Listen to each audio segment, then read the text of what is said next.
एक छोटे से गांव में सुबह की हल्की रोशनी के साथ एक नई कहानी शुरू होती है।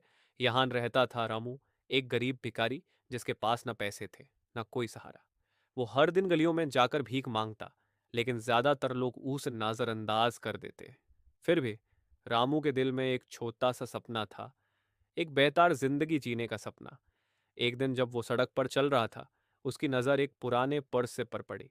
उसने धीरे से पर्स उठाया और जैसे ही खोला, अंदर बहुत सारे पैसे देखकर वो हैरान रह गया।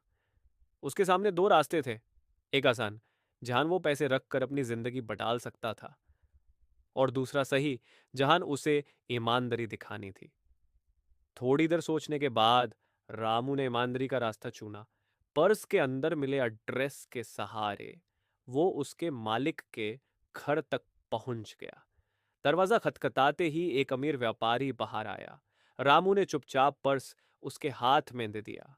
व्यापारी ने जैसे ही अपना खोया हुआ पर्स देखा, वो हैरान रह गया। उसने रमू से पूछा, तुमने ये पैसे क्यों नहीं रखे?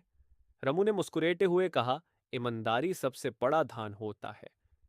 रमू की बात सुनकर व्यापारी बहुत प्रभावित हुआ।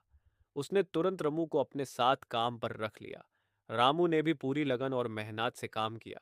धीरे धीरे वो व्यापारी का सबसे विश्वसनीय आदमी बन गया। समय बीतता गया, और एक दिन ऐसा आया जब वही रमू, जो कभी सड़कों पर भीख मांगता था, एक सफल सेठ बन चुका था। अब लोग उसे इज्जत से बुलाते थे। लेकिन रमू ने कभी अपने पुराने दिन नहीं भुलाए।